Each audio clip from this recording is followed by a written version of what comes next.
Alright, gonna play a little bit of golf today. Got a little bit something to experiment with. If you can hear me over the car noise.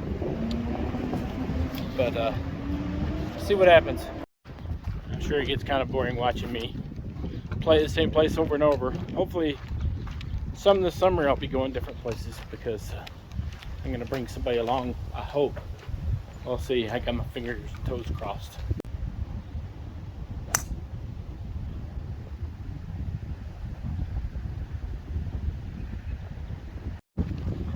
I'm still not hitting the ball. Swing is messed up or something. I don't know what I did. I think I'm slowly getting it better, but I'm not sure really. That usually I hit my 3-wood at least to the green, or maybe just a little bit towards the middle, and I didn't come anywhere close to that one. I don't know, but I'm gonna try. The experiment I'm trying is with my driver. I've added something to it to give it a little bit of a boost, I'm hoping. So no, it's not chapstick. So I don't have a problem hitting a slice. I have a problem hitting a hook. So all the slice fixes goes out the windows with me, and I already know what a hook fix is. But so none of that matters to me. I like hitting a draw, so, but I know how to hit a fade. Anyway, so yeah, I didn't hit that very long. We'll get up here and see if we can't get it close to the hole with something.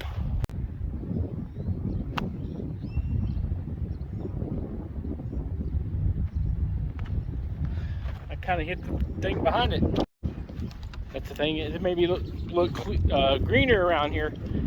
There's a lot of weeds though in between places, and then there's patches of dirt. I kind of hit the little weeds behind the ball first, so I didn't get nothing on it. Anyway, well, that's the way it goes around here.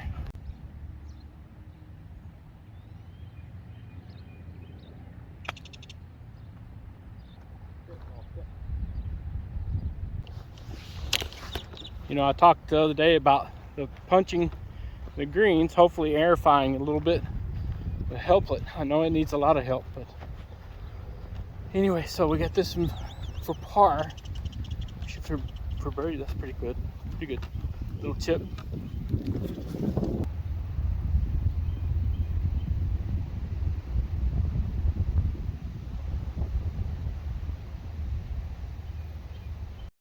You know, until these greens improve and everything, and I know they're working hard on it lately to get them there. I mean, it's gonna take a while. You're not gonna get a true roll at all, and that's what happened there. So I would count it as a bogey. But what I'm gonna do though, the rest of the holes, that's what I should have done to start with, is a while back I played that where when it lands on the green, it's 2 strokes. So, but I can improve it if I make the putt. So in other words, if I had got on that green in 1, which I've been known to drive that green every once in a while, at 2 strokes, that's automatic birdie. But if I get up there and make the putt, that'd have been an eagle. But and you know, 2 strokes if you get up there for par, and then be a double bogey, etc., etc. And anyway, that's not why. That's not what this video is supposed to be about. Okay, so hopefully you can hear me over the wind. What I did is I put a weight in the butt end of my club. You know, you see me play with the Jumbo Max. They're a lot heavier than a regular grip. This is just a dry tack. Not the greatest grip in the world, but it works. But what I did is I took a weight out of an old putter that I had. It's a 50-gram weight. It goes in the butt end of the club down the shaft. So they actually make a tool to cut these holes in your grip and put a weight in there, and they sell them. Golfworks.com, I think, is where you can find some of that stuff. But make a special tool to drill it, and then you put the shaft weight in there. But this one's out of a putter for a Super Stroke putter grip. So I put that in there. I tested it at home, felt pretty good. So I'm gonna come out here and see what happens. And this is actually my shorter shaft. It's like 44 inches, I think. So I'm gonna see what happens. You know, I did that because I'm so used to the heavier weight. Now I put a thinner grip, heavier weight of the Jumbo Max. I put a thinner grip, and I'm trying to compensate for that.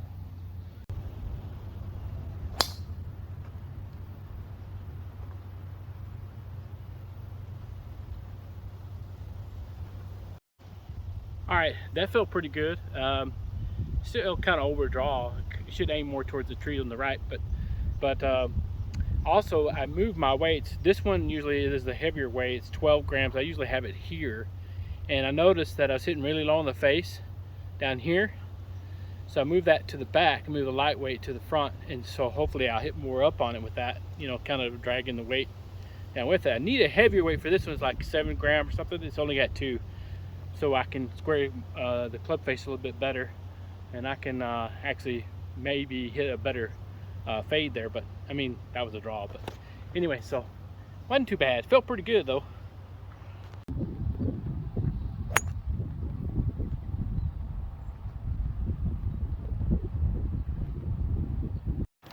There's one more thing I was gonna experiment with too, is trying to keep my arms and my swing closer together, kind of on top of my chest, and see if they don't give me some stability when I'm taking my backswing. Backswing a little slower. I didn't do it on that shot with the hybrid.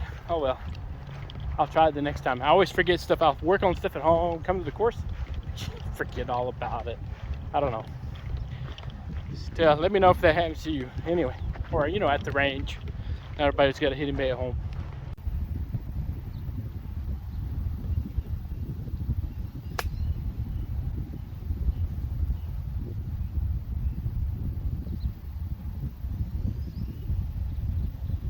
Alright, if I'm on the green, that's 2 automatically, so that was my 3rd shot. That would make it a par. So if I can improve it by birdie, and I did that little deal where I put my arms closer together, more on top of my chest, and that was with a 52 degree.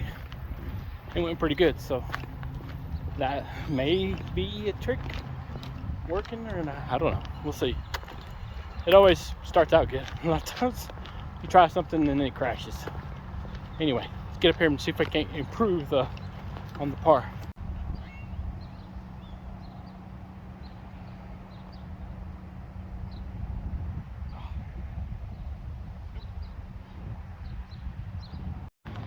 So no birdie there, so I ended up staying with the par there for the 2 shots. So I'm counting as 2 shots on the green. Actually, it would be like a 2 putt. And okay, so we're gonna try the driver again with that weight in it.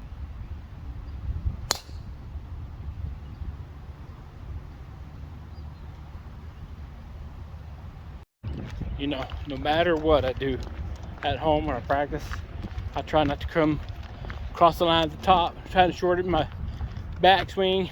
I get out here and on the tee box and it changes. I can practice swinging, practice swing stopping, like right at my shoulder or below that. I try to stay, I always try to tell myself in the head, stay under your shoulder. And then I get out here and then it just goes out the window. But I still got a good drive, a little bit of fade. I opened my body up on that when I set up so that I could fade it, and it worked.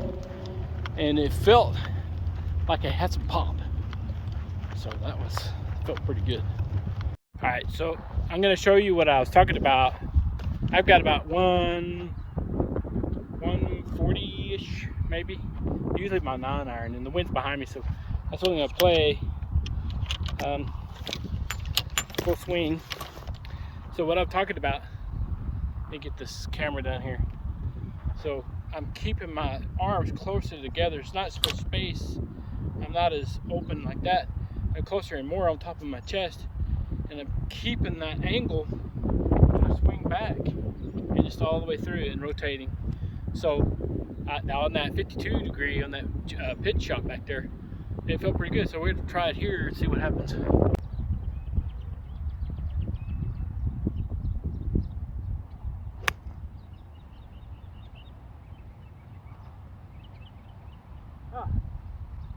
A little bit right, but they felt pretty good. By the way, I can't take credit for the weight port thing, adding the weight to the butt end. I got that from the mobile club maker. I watched a video. Of course, I knew they made kits for that. I can't remember the name brand, but I knew I've come across that on a website, and I've been wanting to do it. I just never, you know, wanted to pay the money. It's like $59 for the kit, and you pick which weight you want, and it's got a little cutting tool, and then you can buy a package of weights for 100 something. And then I saw Golf Works.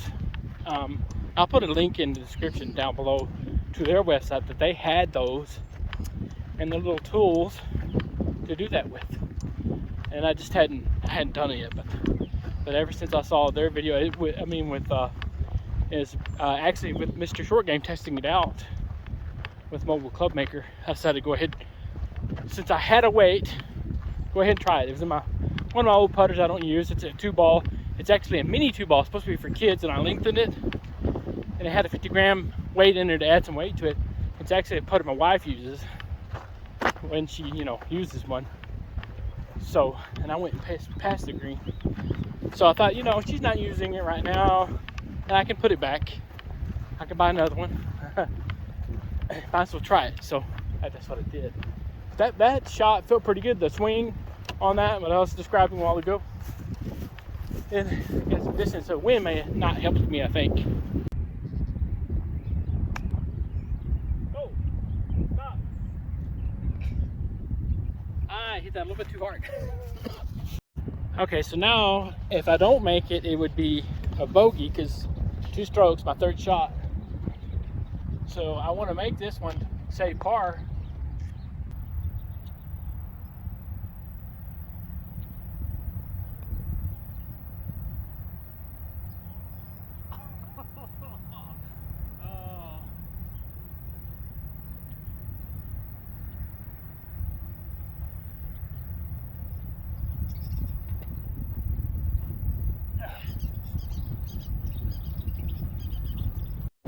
So I couldn't change the outcome of that one. It's still a bogey, but that's right. 2 more holes. I think we have a storm coming in, so hopefully I get this in before it starts. We need all the rain we can get though. Help this golf course.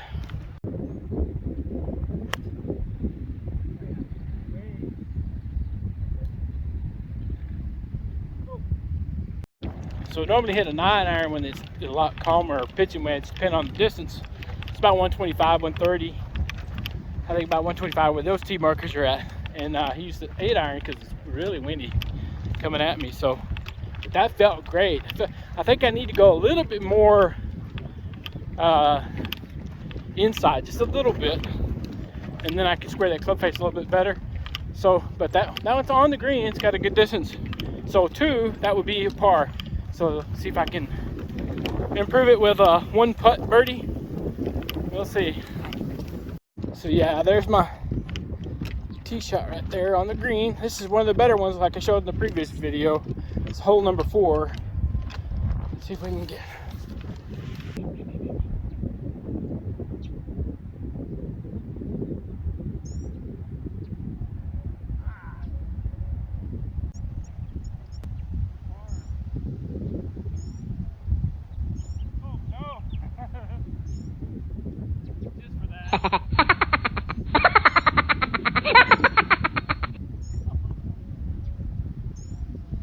Okay, so by my own rule that would be a par because if I, just took the 2 strokes, but because I kept putting, that ended up being a double bogey. I putted right past it. I think so. I've been putting it harder because, the aeration, but I don't know what I did on the second going through. I just put too fast or something. Anyway, it was a lot smoother than I thought there. Like I said though, that's one of the better greens, so you get more of a roll. So last hole, this is where last test of that driver, and then I'm done because I don't want to bore you too bad. I already bore everybody. Yeah. Anyway, here we go.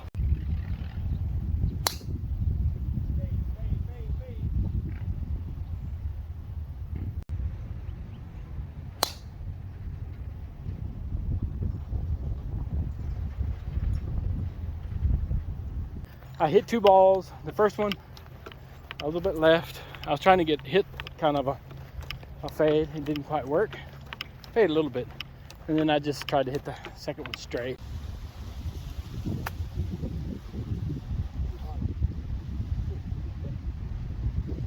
Not bad. Pretty good though. Just for giggles, I'm gonna see. My second ball went a lot further. So it's up here close to the green. So I'm gonna go hit that one too.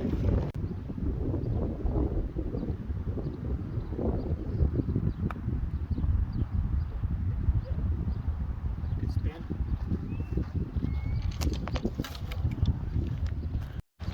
So the longer ball there counts, that one.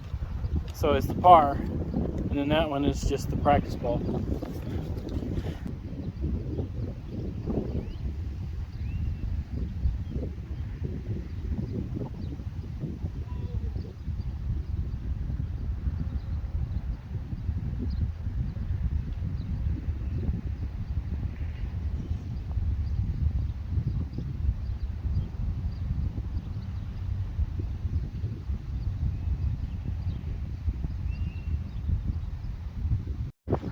So yeah, so I ended up with a par anyway on that one, so I didn't improve it. But overall, I'm pretty pleased with the little experiment. And I'll show you that again. This is, so that's what I put in there, was a little, I cut a hole. I actually took it and traced it with the marker first, and then inserted the Super Stroke weight, 50 gram weight, into the shaft there. It was fairly easy. It's got a little sponge on it. It's about that long. It's got a little sponge on it, so it kind of resists a little bit, so you can push it in kind of carefully slow. And then of course, you know, putter would have a thing that you can tighten and lock it down. So maybe Super Stroke should come out with that. They should make grips with ports on it, regular grips. I know they have regular grips, but you know, not putter ones. Of course, I could put a putter grip on here and use it. I think it'd be simple, but so something Super Stroke should, you know, maybe look at. They probably already have, but just in case they haven't, it's my idea. It's still my idea. Just kidding. Maybe I should come out with it. I don't know. But that's all I got for right now. Appreciate you watching. And you know, the one guy that usually comments, Whiskey Tango, he commented. I really appreciate you, man. Thanks for always being supportive. Anyway, that's all I got for now. Thanks for watching. See you later.